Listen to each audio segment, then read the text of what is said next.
is Ukumbwa Sauti, and I'm a moderator and facilitator for the Men's Work Initiative of the World Ancestor Concert Team. And I just wanted to take a few minutes to speak out to men, to make an invitation to men, and to just share a couple things that have been on my mind. One of those things is a study that came up maybe within the last year, maybe a little bit longer, and it was called By the Numbers. And they looked at men's violence against women all around the globe. And one of the things that really stuck out for me was one of the findings of that study was that one of the most dangerous places for women around the world was in their own home.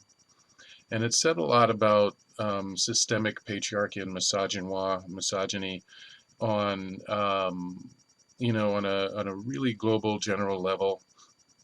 It also spoke about different systems, our so-called our injustice system that looks down upon and judges female and LGBTQIA survivors of rape and sexual assault, things like that, and oftentimes looks at rapists, alleged rapists, as these men being privileged, as being somehow bothered by the extent of possible conviction, things like that. We remember the words of the judge who basically let off Brock Turner from the rape he was caught in the act of doing to this unconscious woman.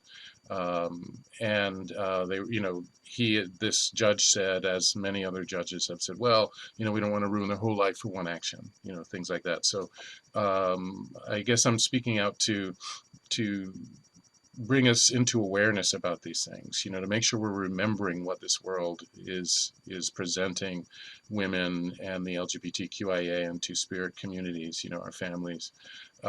So this study, again, was pretty profound in that it pointed a lot of responsibility and accountability toward men.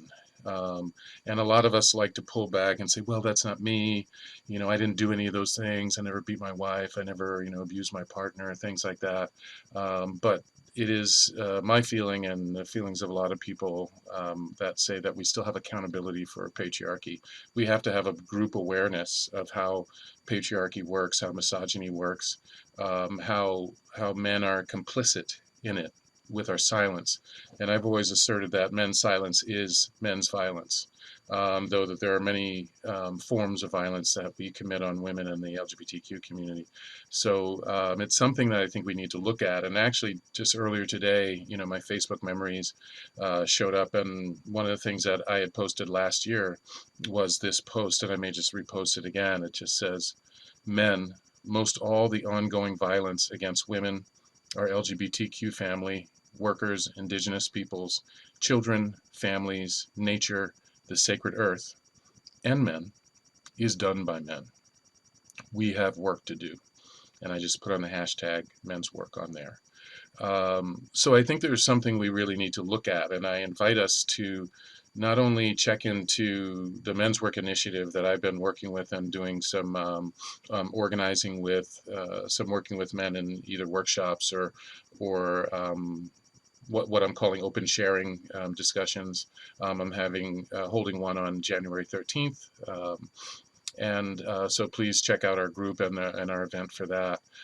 But there are many things that we need to do. There are many ways that we need to come to awareness, come to compassion about how we walk through the world, how we hold other men accountable, how we hold ourselves accountable in this kind of a violent world, where women and others have been speaking out very strongly for a long, long time, for men to wake up to this, for men to take accountability and responsibility for our actions, and to become vocal advocates and active advocates for women's liberation, for freedom in general, for connecting to the earth in a new way, and even in old ways, through traditional spiritual practices and cultures and cultural connections. So again, I call the initiative Men's Work because it is, our tendency here on Earth our presence here is dependent on the work that we do to lessen the oppression that we create as men, and to also bring our hearts into alignment with who we're supposed to be, and to take care of our own mental health, to take care of our own physical health, to be better citizens, to be better community members, to be better family members, to be better men. So that there is a lot of work that we have to do, and I invite us to come to attend online the open sharings that I will be doing, one in January, and I hope to be setting up one every month. But there are a number of different groups that are, men's groups that are available no matter where you may be. And of course, there are some places where they're not going to be, but at this time, there are a lot of things we can connect to online. I will try to put some information in the comments on this video to where men can start to look. I'll put some resources there, and also I'll put some information about this by the numbers study. It's something we need to look at. It's something we need to engage as men. We need to get this men's work done. There are many people that are looking up to us to do this work, to finally step out of the shadows, to finally step out of the silence of our presence here that is so complicit with a lot of the violence that is going on. And I don't want to sidestep the fact that we, or I, can be some of these people, some of these men who are perpetrating some of this violence on women and the LGBTQIA community around us and in our communities. So we have to be able to talk with each other. We have to be able to talk to the world around us about who we are as men, and not taking space from women's voices and other people's voices, oppressed people's voices, but to add our voices, to add our love, to add our compassion, to add our struggle as men, because we know we have that struggle. When we put our head down on the pillow, or whatever we put it down upon, when night falls, we know that there's work we need to do.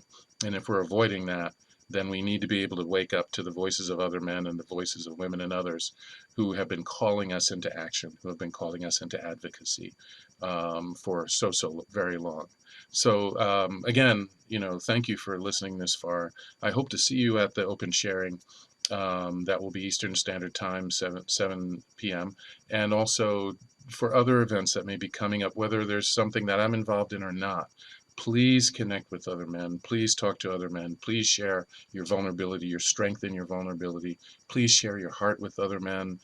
Let's take some of this emotional labor away from our partners, our female partners, and other partners that we may have, and let's enliven the lives of men toward being active advocates for women's liberation, women's freedom, women's equality, and the safety of children, the LGBTQIA community, and the earth herself.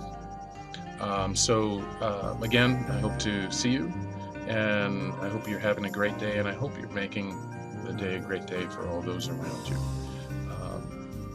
Have a good one. Peace.